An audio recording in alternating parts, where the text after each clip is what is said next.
Hezký dobrý den, milí diváci z zpravodajské agentury Aktu.cz. Já vás teďka zdravím ze španělského Tenerife, kde za mnou a na obrázcích vedle mě můžete už sledovat operace a pomoc lidem, kteří se nakazili hantavirem na lodi MV Hondius. Vy víte, že já tu celou událost sleduji od časných ranních hodin, kde vlastně jsem natočil příjezd té lodi sem do průmyslového přístavu. Sem pak se začaly sjíždět i záchranné složky od speciálního hazmat týmu určeného na boj proti biologickým, radiačním a chemickým zbraním. Teď se můžete právě dívat na jeho příjezd na tom hlavním panelu. Přijeli sem samozřejmě záchranáři, zástupci vlády, protože ta situace je poměrně dramatická. V tuhle chvíli ta situace vypadá takto. U lodi jsou záchranáři, několik záchranářů vlastně se dostalo přímo na loď, kde v tuto chvíli operují. Loď Hondius je expediční loď, právě na které během plavby z Argentíny se rozšířil vir Hanta. Ta loď nedostala povolení zakotvit na Kapverdách, proto pokračovala sem ke Kanárským ostrovům, kde tedy ale samozřejmě vyvolala velké obavy místních a i části politické reprezentace. Během plavby zemřeli v souvislosti s nákazou 3 cestující a samozřejmě úřady sledují a trasují desítky potenciálně nakažených. Jak můžete vidět, v tuhle chvíli loď kotví v přístavu. To vylodění se očekává mezi nedělí a pondělím. Údajně kvůli počasím, přesně nevím, co to znamená, jestli je prostě problém ten, aby ti lidé v tuto chvíli tu loď opustili. Nicméně to vylodění té posádky a těch lidí, tak k tomu dojde tedy mezi nedělí a pondělím v noci. Z různých zemí sem pak na Tenerife míří vládní speciály Německo, Francie, Belgie, Irsko, Nizozemí, Británie, Spojené státy americké. A to samozřejmě pro ty cestující z té lodi, kteří ještě stále tam jsou. Co je zajímavé je, že na lodi je zhruba 150 lidí. Já jsem měl možnost některé z nich vidět. Teď mi to nejde přepnout, to nevadí. Po té palubě se pohybují velmi volně a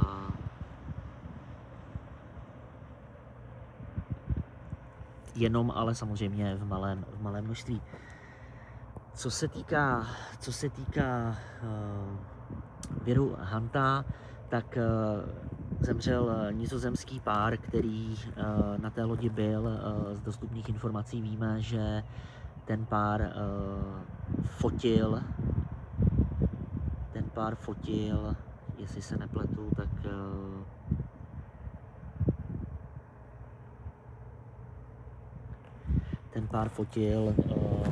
ptáky na skládce v Argentíně, odkud se nakazil, pravděpodobně od hlodavců, kteří tam byli. Dalším přenosům pak už došlo tedy mezi lidmi. Tady na Kanárech je samozřejmě, a já jsem to zmiňoval, odpor k tomu, aby ta loď tady vůbec přistála. Šlo o odpor regionální vlády Kanárských ostrovů. Žádala centrální vládu ve Španělsku o změnu plánu. Podobně hovořili i a uzývali se i přístavní dělníci a starosta Santa Cruz. Kritici tvrdí, že evakuace mohla proběhnout už na Kapverdách a aby se předešlo připlutí lodě s nákazou k hustě obydlenému evropskému ostrovu. Nicméně ta evakuace tedy proběhne tady na Tenerife, a to z toho důvodu, že Tenerife v tuto chvíli má adekvátní nemocnici a logistiku, protože kdyby tam byl větší počet těch infikovaných tím virem Hanta, tak by se Kanárské ostrovy o ty nemocné dokázaly postarat. Ta inkubační doba toho viru Hanta je poměrně dlouhá, můžou to být 2 až 6 týdnů, což je poměrně hodně dlouhá inkubační doba. A v tuto chvíli tedy se přesně prověřuje, kdo na lodi má příznaky, kdo ne. Dost pravděpodobně, ale se všemi bude zacházeno jako s možnými potenciálními nosiči, takže pravděpodobně budou v karanténě.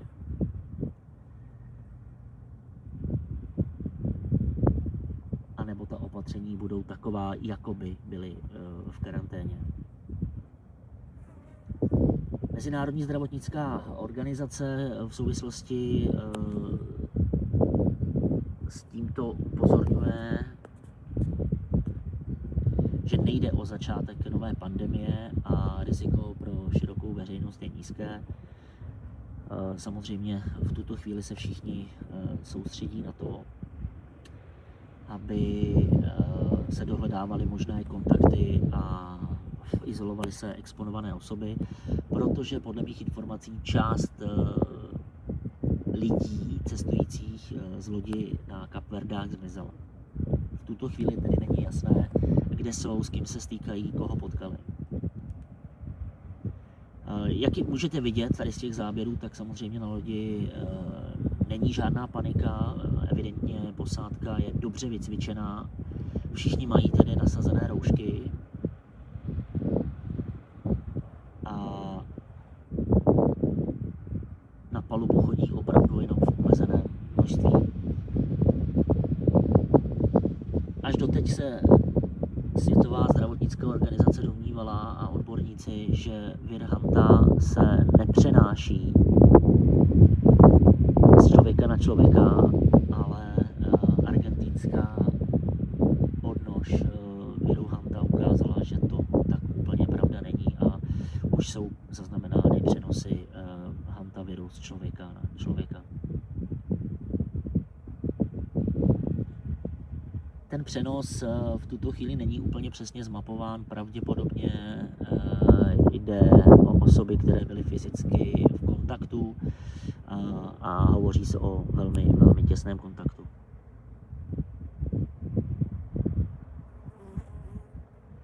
Tady už se pak díváte na připlutí lodi.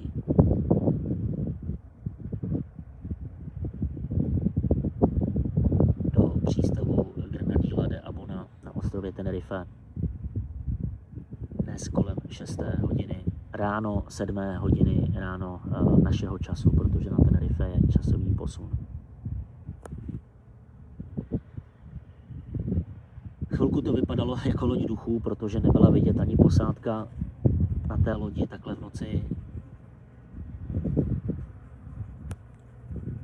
Nicméně, jak jste měli možnost vidět, v tuto chvíli žádná panika na lodi není.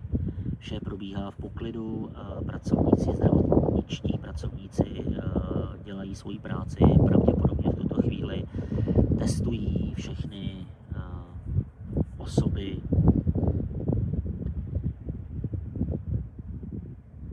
zdali jsou pozitivní na vir Hanta. Jinak loď samozřejmě doprovázejí námořnictvo, španělská garda. Je tady celá řada lodí hasičů, policistů, protože je potřeba pohlídat, aby se k té lodi nikdo nedostal. ten první vstup těch záchranářů, těch zdravotníků jsem zaznamenal kolem 8 hodiny ráno a v tuto chvíli se provádí tedy epidemiologický posudek.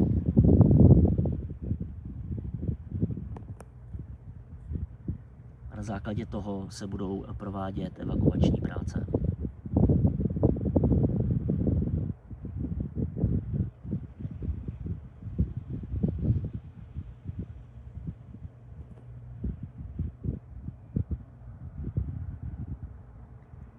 Ten vir Hanta se samozřejmě vyskytuje u hlodavců i v České republice, zejména hlavně u divoce žijících hlodavců.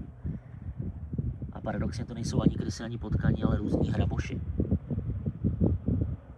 Ten kontakt probíhá vdechnutím aerosolu i z jejich výkalů nebo s jakýmkoliv kontaktem jejich.